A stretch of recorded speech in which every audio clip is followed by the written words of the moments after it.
peace and power. Peace and power. I thank the universal truth, and the absolute laws of nature for guiding me, protecting me, and giving me the strength to endure the imperfect. I shall attack with vigor, making progressive moves. A divine mind knows, a divine mind shows. All things work in divine order. All things work in divine order. All things work in divine order. Peace and power. Salute, salute, salute. What's going on? What's going on? Hold up. Yeah, that's a little bit more like it. I think I could rock like this. Friday, my beautiful people. Friday night on the East Coast. Uh, Friday evening out west. I know I have a few comrades joining from out west. I'm fine. How are you? Um, Long Friday. That's all I got to say. It's been a long Friday. I had several anger management sessions. What's up, Frank? Thank you. I appreciate it. I appreciate it. My comrade uh, feels a way when we don't get specific numbers for certain dialogues that he is passionate about. And I can understand that. You know, some of our most important and most informational dialogues that we've had between us, whether it be on Doggy Diamond's TV No Filter or it's been on Outspoken, some of our, again, most important dialogues we don't have the numbers on. And those are the ones that are packed full of jewels, right? And I get it, you know, and I always make the point to articulate that to him. Like, our numbers are small when you're talking about a higher level of consciousness, people who know their purpose and who have set goals for themselves, so they take heed to that information and then move accordingly, you know?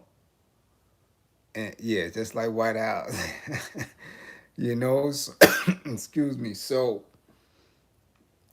you would never expect numbers like that.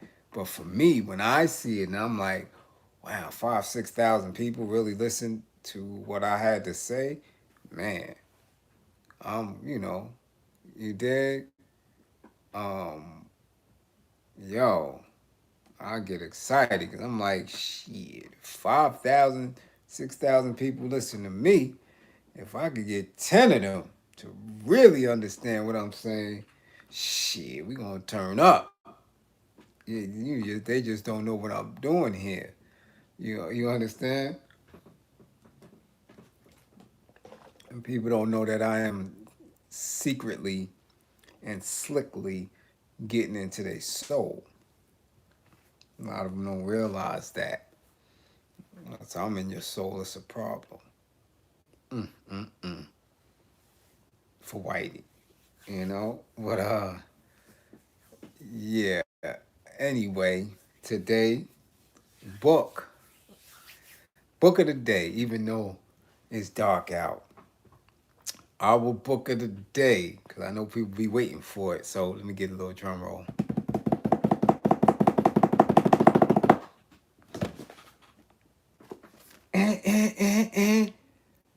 Black Power, White Blood, The Life and Times of Johnnyspain.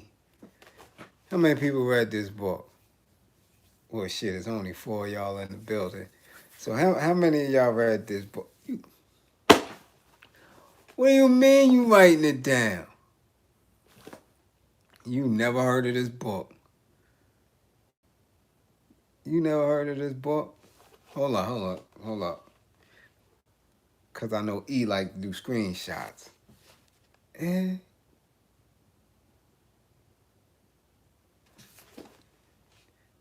Yeah, Johnnyspain. Johnnyspain. Oh my goodness, Johnnyspain. I think my mom has that on her bookshelf. The cover is familiar.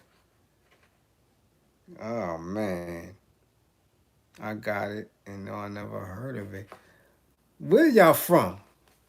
First of all, well, I only got two people in the building. Why is it reading like that? That it's only two people in the building when I got I'm easily reading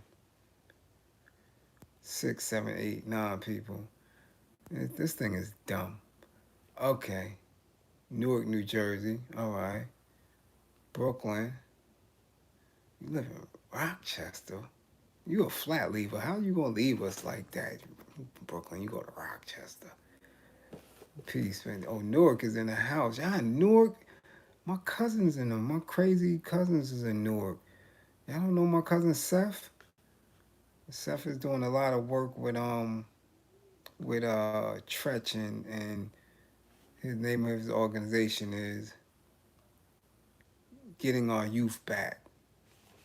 Yeah, my man, my cousin Seth and Tahir. You know, Yusef and Karim, Yusef, Kareem, Tone, um, Sultan, Ibn, Tahir, and rest in peace to Tahir, our cousin, the youngest, T2000, and of course Hakeem. You know, you. I don't know about the Sean Price joint. I would love to, but I didn't want to leave. Mm-hmm. Peace. Uh, I know with that name you got. In the West Ward. Okay. Yeah. Definitely. Definitely. Yes. Peace. Peace. Yeah. You know I have.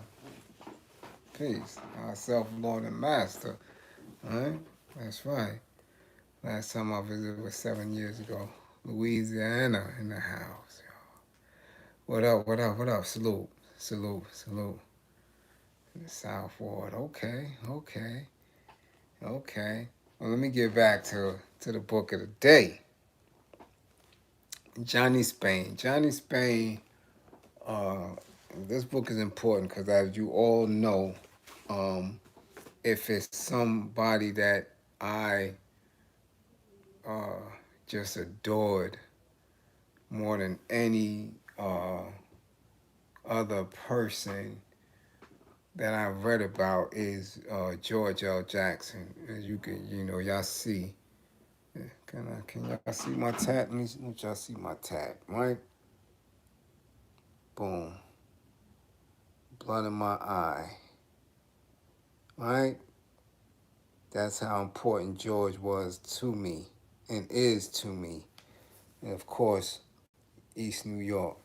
So, I would never mark up my body unless it's purposeful and have meaning. So, Blood in My Eye is the last title that George L. Jackson wrote.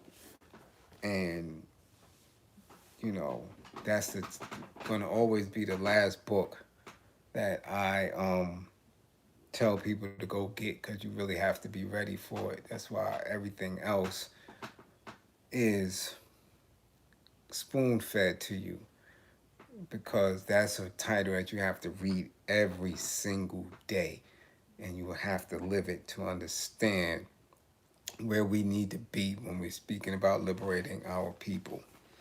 Um, Johnnyspain was actually with George Jackson uh, in San Quentin and learned a lot from George and uh, was charged uh, with George and others on what they are calling foiled uh, escape attempt in San Quentin in the adjustment center, which was really someplace that's impossible to even think about escaping from the way it was structured. But again, it it's something that gave me a different perspective on what it is to be called a revolutionary, what it is to be called a liberator, what it means to be conscious and woke totally, mind, body, and spirit. Um, the way people speak about history and events, and the individuals who most conscious and woke folks follow and idolize. um, how can I say this? We have to pay attention. Salute. We have to pay attention and research and read as much as we can, because certain people are very special, once of a lifetime people. So when you get others who can tell you about these people outside of the politics, outside of the fables, outside of the, the war stories, outside of what people perceive them to be, and you get somebody who is actually with them to know what they were like personally, how they handled themselves, how they conducted themselves. These are the reads that, that I find very, very important. So for me, I read everything on George, um, everything on George Jackson. Um, in this particular book, I read a few times because not only was Johnny conflicted about how far he should go when it came to George, but he was also conflicted because he identified as biracial. So he had a lot of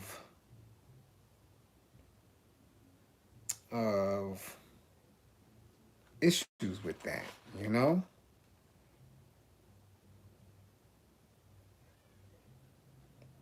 Crazy, crazy, crazy, crazy, crazy.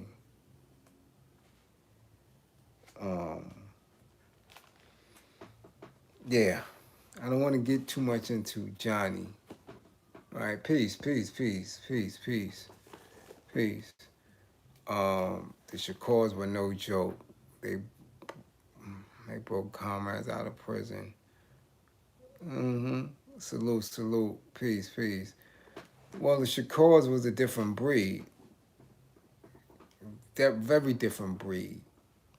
But again, they came up under the tutelage of George, Johnny, uh, Jackal Dog, William Christmas, all these hard and committed liberating brothers who were behind the walls.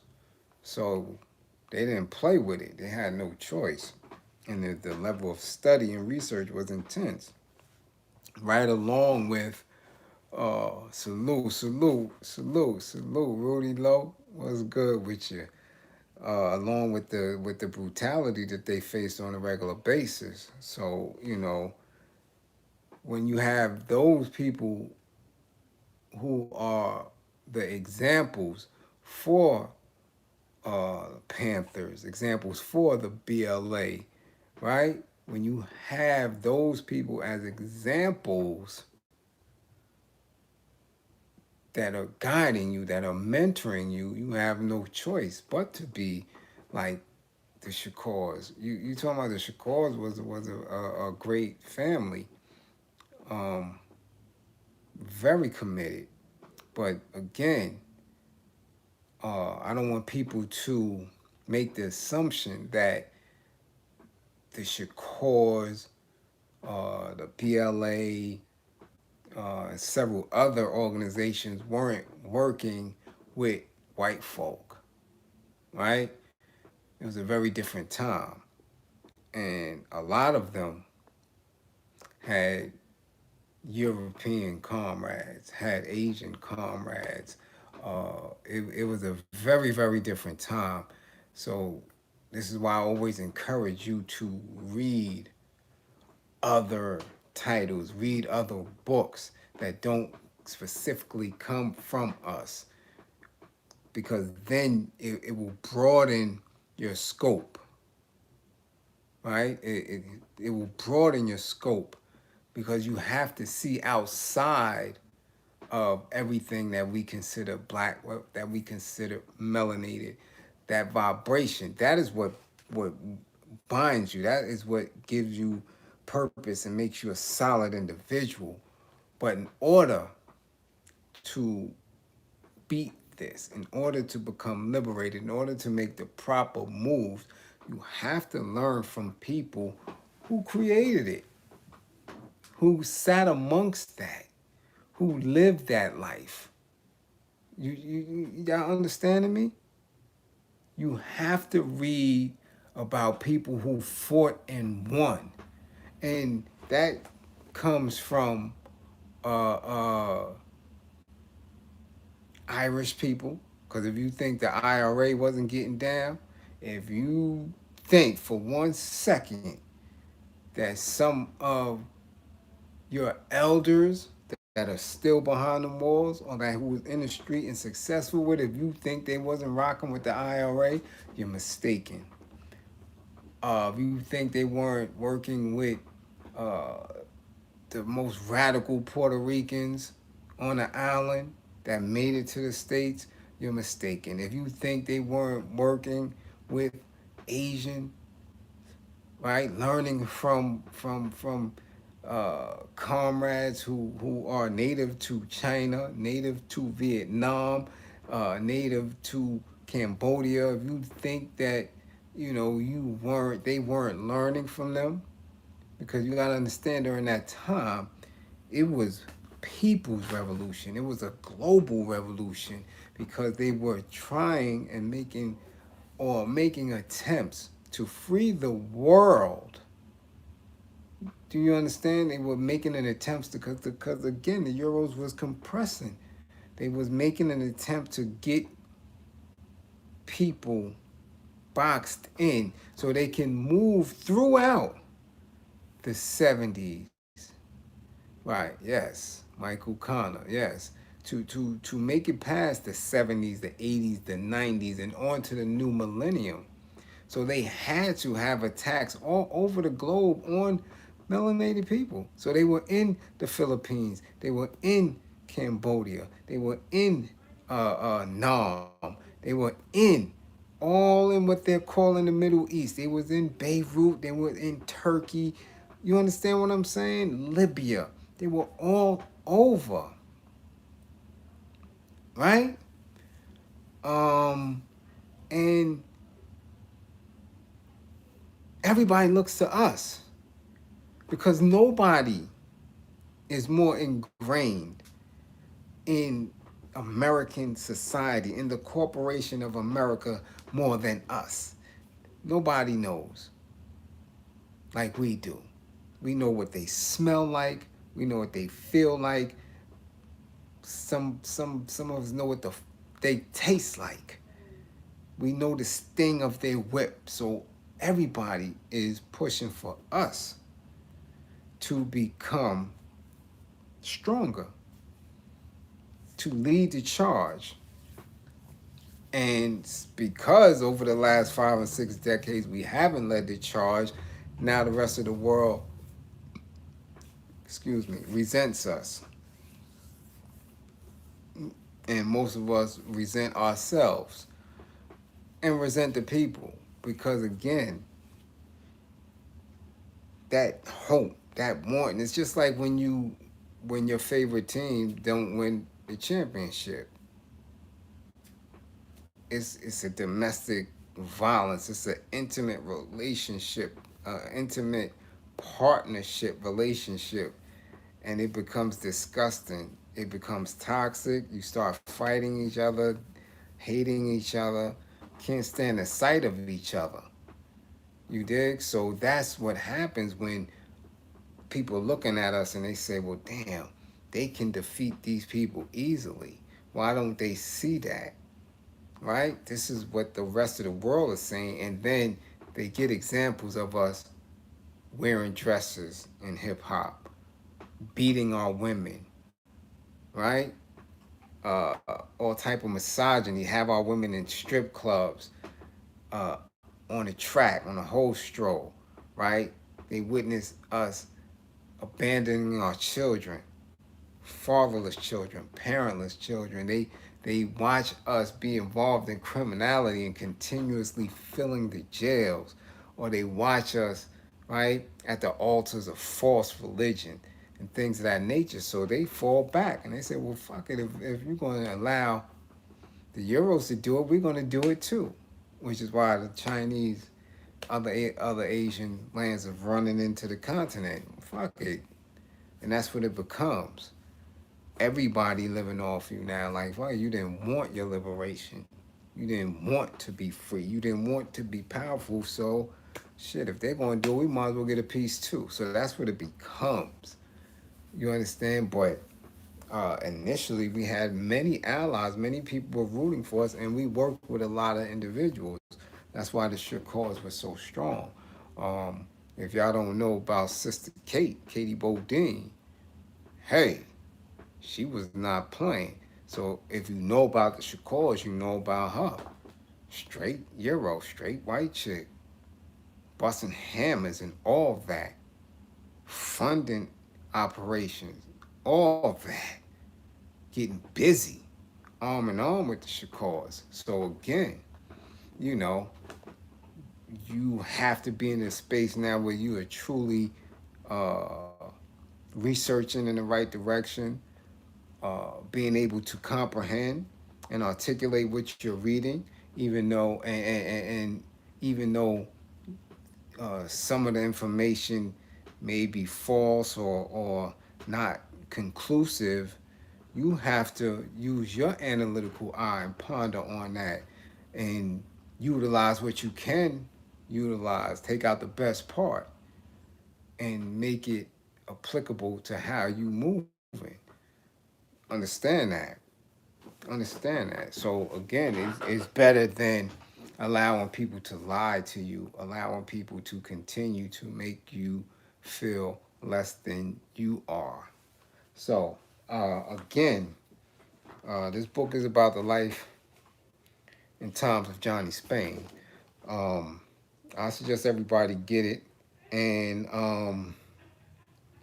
you know, as always, I'm going to read an excerpt or two, right? Because I love doing that. I love doing that. Right? Here go, a quick excerpt. Right? And this is people talking about or around George, right? As they always used to be in the yard. Johnny noticed the other men were sitting up straighter now, their chins thrust out, heads high. They can't stand any black with any power or freedom of thought, continued George. Because that's how he used to talk. They can't stand any black with any power or freedom of thought, continued George. But their hatred is their weakness. They are so used to walking all over us that they won't know how to retaliate once the Black Panthers start taking over. Johnny didn't speak. It seemed far-fetched to him. It's possible. It's possible, George said. The Cubans are doing it. The Tupamaros in Uruguay, the Palestinian Liberation Organization, the Baader Meinhof gang in Germany. The brothers in Vietnam have picked up guns and they're saying to the American army, we don't care about your tanks. We don't care how many bombs you can drop because you cannot defeat the spirit and the will of the people. The Vietnamese are small in stature, but giants in technique. They are knocking B-52 bombers out of the sky. They are fighting tanks with Coke cans. The Panthers are doing the same thing, employing guerrilla tactics in this country. Huey Newton, Bobby Seale, these are guys who are really doing something about their oppression. Our struggle in here is the same as theirs out there. We, we are in the same revolution. Right? So this is George in the yard. Then he goes on to say, racism is man-made, man-enforced phenomenon. Right? He read, nobody, not even the Southerner, is a born racist.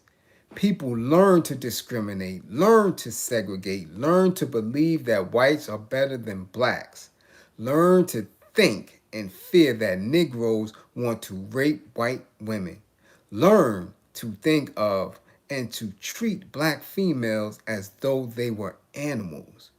When people live in a society where such things are formally and informally taught and learned, and are practiced, it is inescapable that the ideology of racism does become a functional institution, organically interwoven with every other ideology and institution of that society.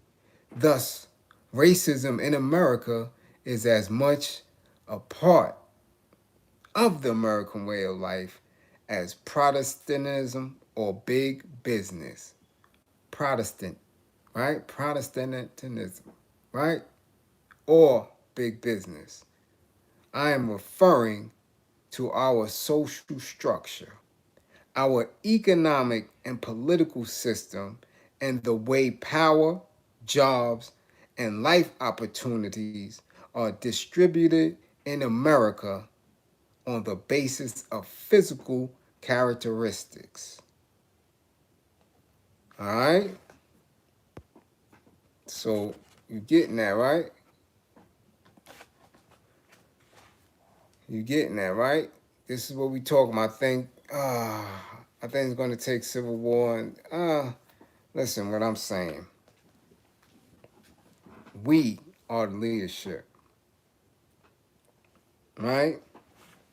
So again, you know, when you can read about this and, you know, it's just, it's beautiful. It's beautiful. It's beautiful. You know, it's very, you know, it's beautiful, man. I love reading about this. Right? I love reading, you know, about George.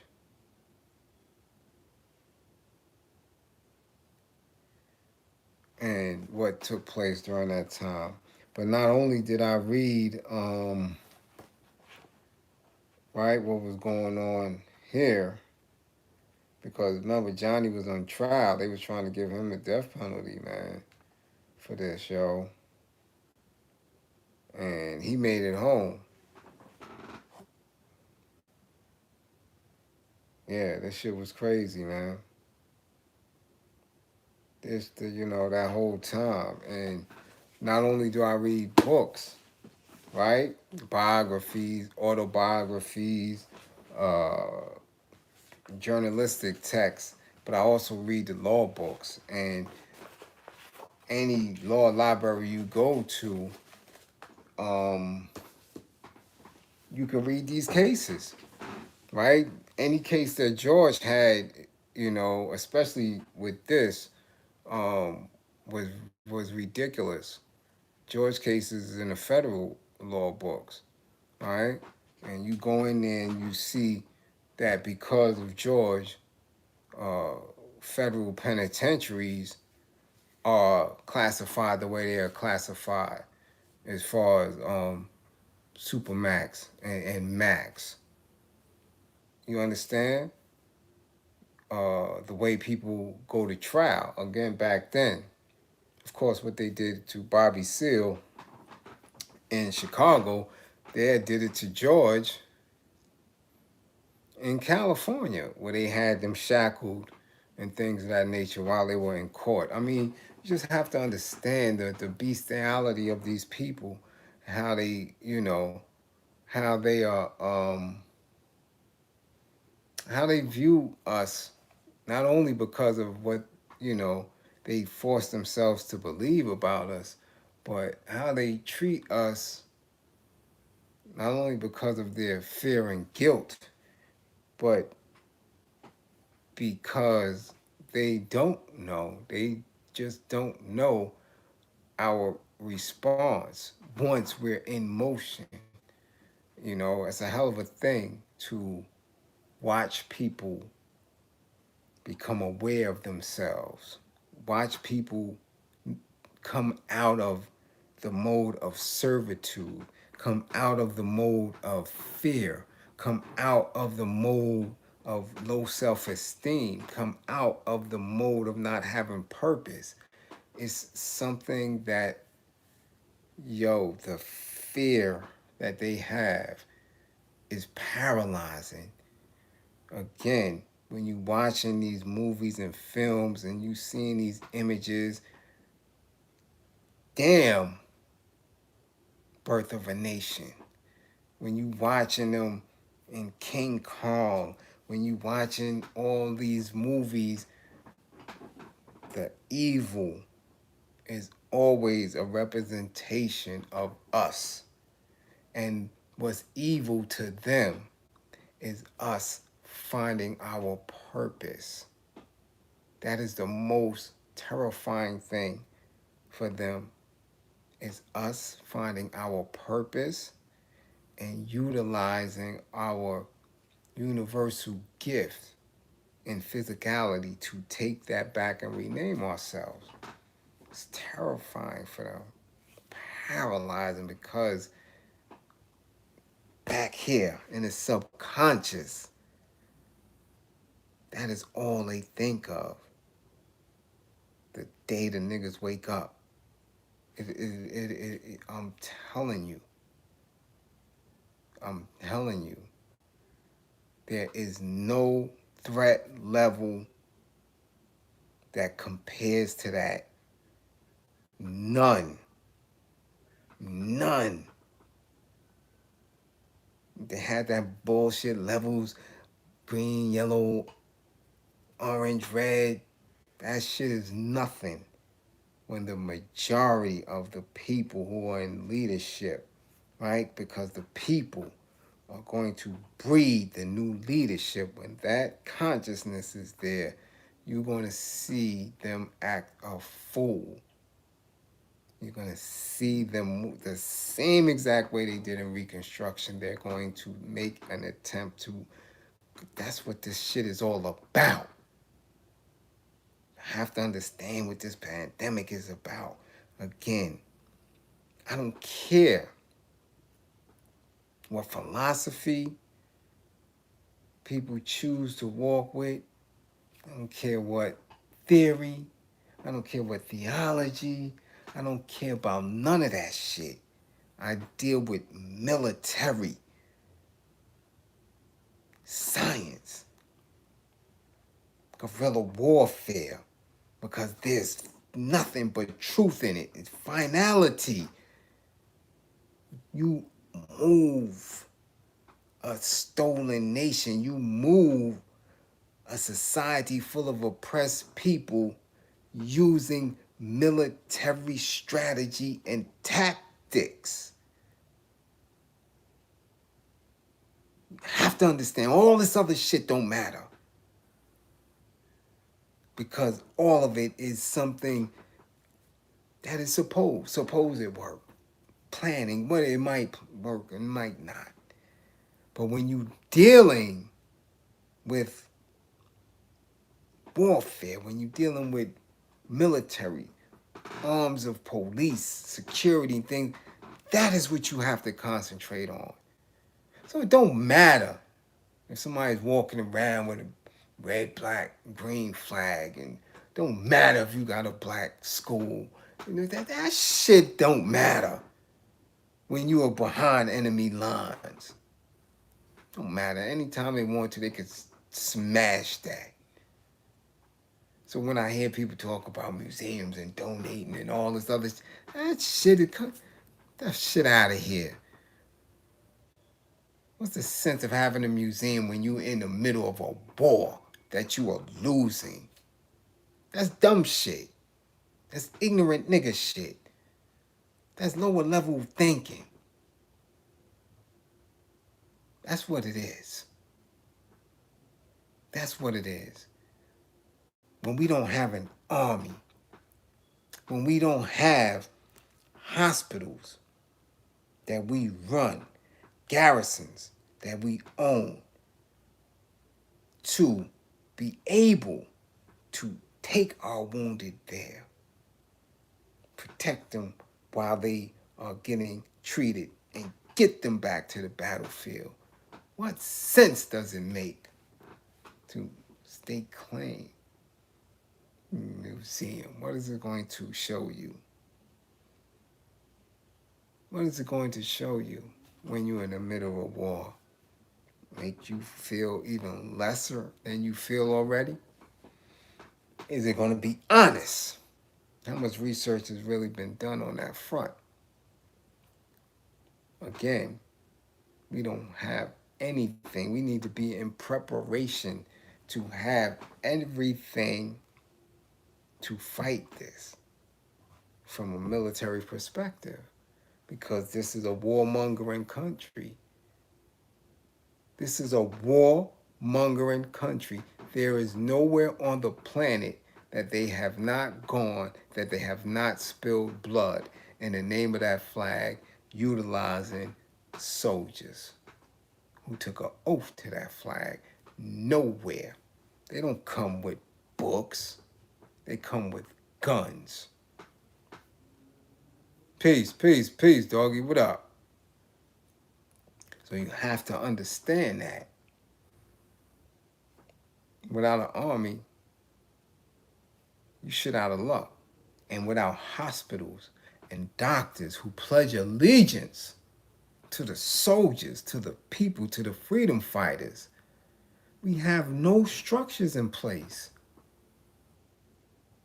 We have no structures in place to be talking about a museum on stolen land that you have to lease out, pay taxes on, and what?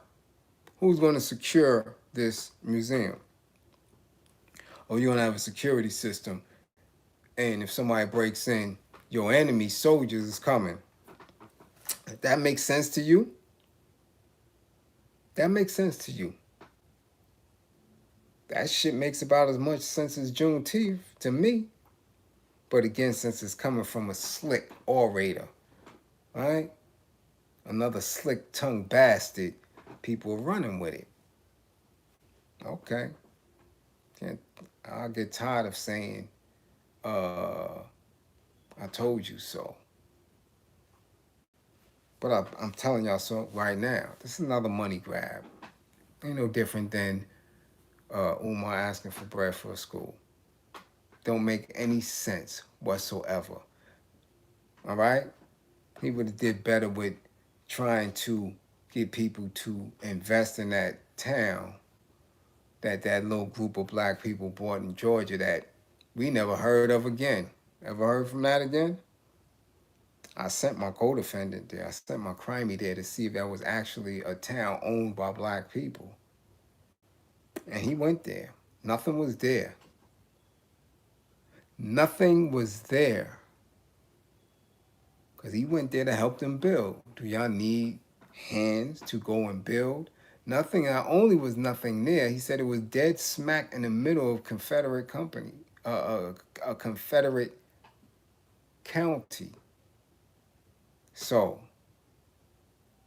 how are you going to feed the people? How are you going to irrigate the land? Where are you getting your electricity from? As long as you are dependent, as long as you rely on this nation, on these people, on these racists, on these oppressors, As long as you rely on them for your basic needs, you don't have shit. You don't have shit. Your intentions may be good, but the minute you have to bow down, the minute you have to comply, the minute you have to agree with somebody who stole this shit, you are playing yourself. Playing yourself. You're playing yourself because your foundation is weak. So all of God bodies know that. If you have no foundation, if your foundation is weak, your structure will always fall. That's simple. That's science and math. Without a strong foundation, you're weak. So let me get this straight. The land that you have to purchase and pay taxes on, right? You're feeding it initially without even building anything. Just the purchase of the land that you're going to continuously pay taxes on, right? Unless it's a nonprofit, right? Unless it's a nonprofit, you may not pay those taxes. But still, you're gonna have foundations, right? And corporations or whatever, however you setting it up. At some point, these people won't have a handout. And if you paying them, that shit ain't yours. It's not ours. So your foundation is weak. Again, now, where are you getting the materials to build it? Who are going to be the engineers to build it? All of this needs to be black. Am I right? If we're calling it, this is a museum for us, so everybody that works on it should be black. The curator, everything. Again, who's going to secure it? Who's going to secure it? You going to rely on the police? So now you working with the police, you cooperating with the police. I mean, these are just easy questions that anybody can ask him. No, you don't own your home. I've been telling people that. You don't own it. You own nothing that you pay taxes on. Where do you think the whole concept of America came from?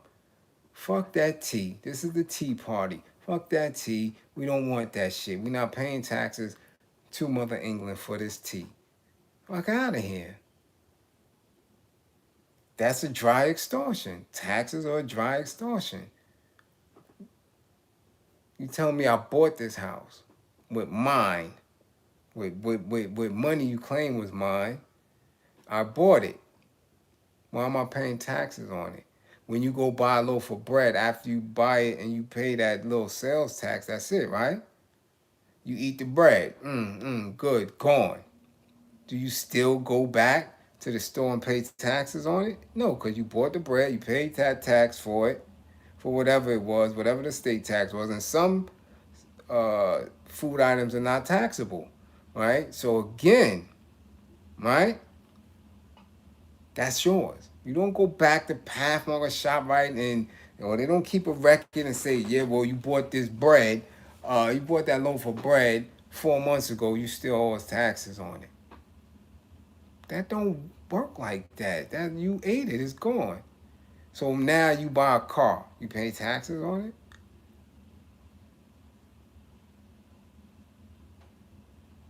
People who outright purchase a car, a used car, outright, 8 grand, boom, that's it.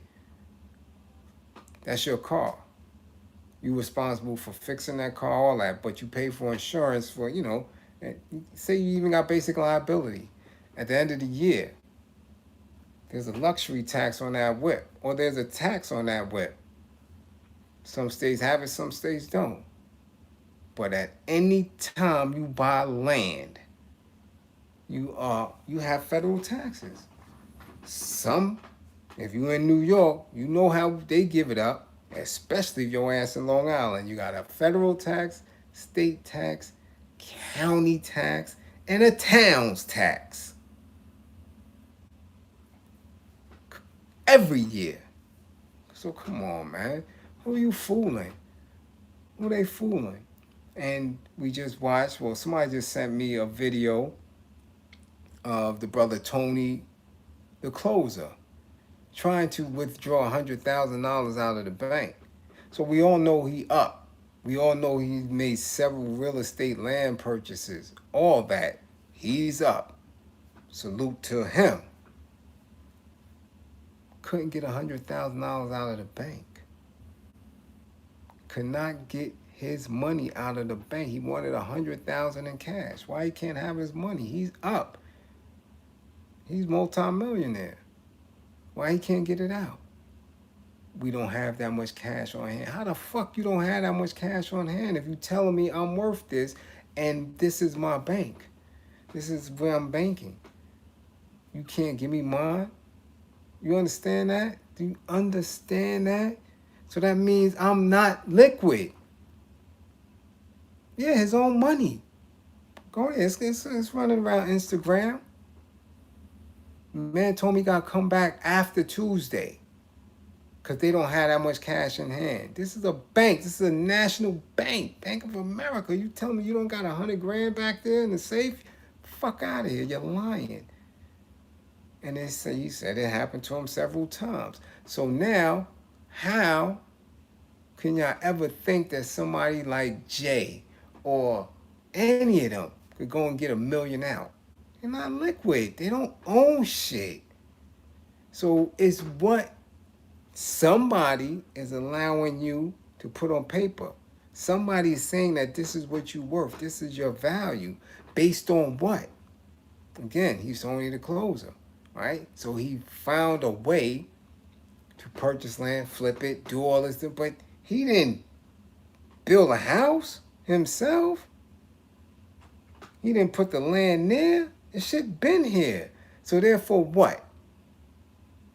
What? It's not of tangible value. Somebody's putting a value on that the same way they put a value on us when we go to prison. Right? And who's doing that? The conqueror. The warmonger. Why is he allowed to do it? Because nobody else has an army. Nobody else is fighting back. Nobody else is utilizing military strategic tactics to work in conjunction with our political element, to work in conjunction with people who are spiritually committed to the cause of melanated folk. So if you don't have that, you don't have shit. So why are they fronting to you? You can't front to me. Because I already know they type. I've seen they type. I live they type. I've been around they type. I've bled they type. So, you know, it's a shit show. It's a shit show. But I'm here to give my people the truth. Because what? The truth shall set you free. All right? Truth is square. That's it. You know? You dig what I'm saying? That's what we talking about here. So again,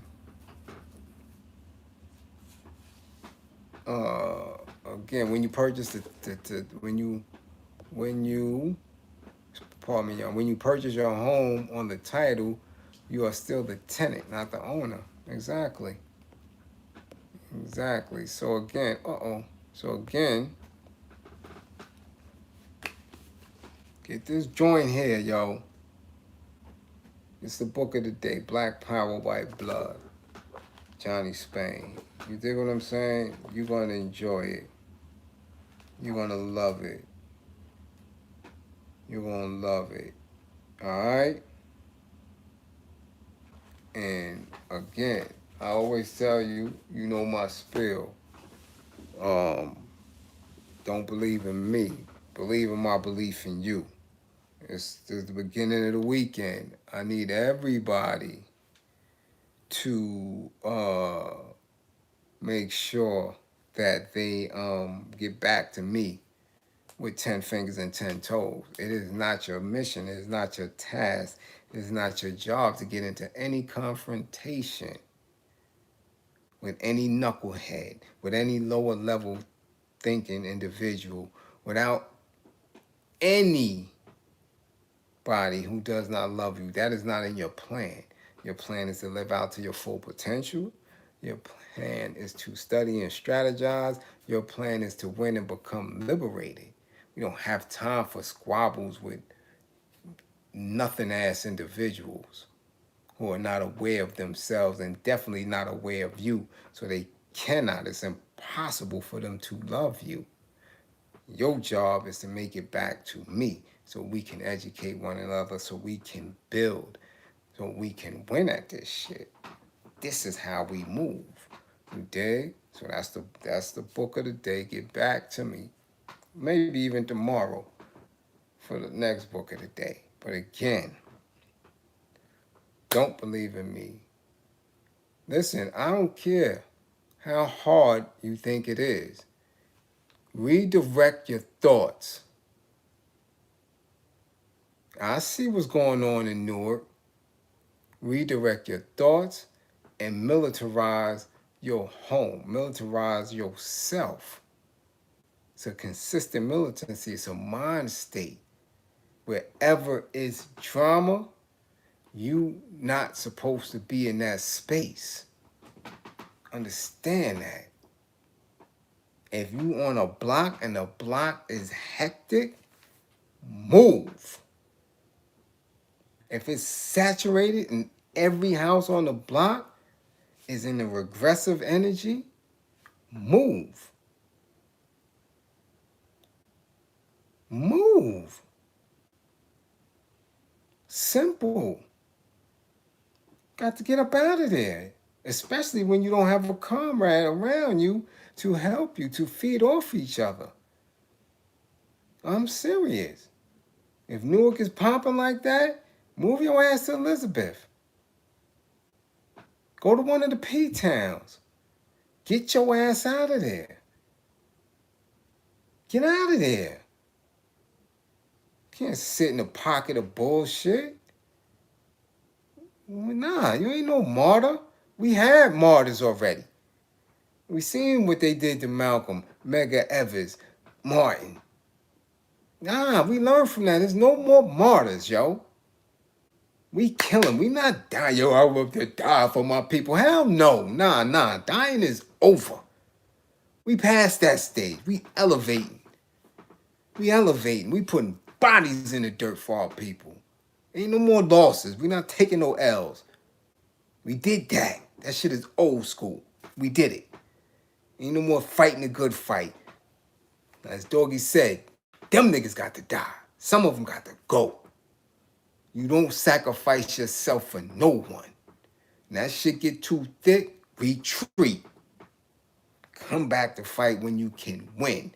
You can be sitting in no pocket. Move. Straight up. Move. Because if they that lower level thinking, they don't recognize the greatness of who you are. And they'll eat you just like in any other zombie movie. They'll eat up you just sitting there getting ate. You watching that shit. That shit is killing your spirit. It's killing everything about you. Move your ass up out of there. Get out of there. Get out of there. You can love it. I love East New York to death. I go there and work through there every day, but I do not live there. There is no place there for me to live. They ran me out of there.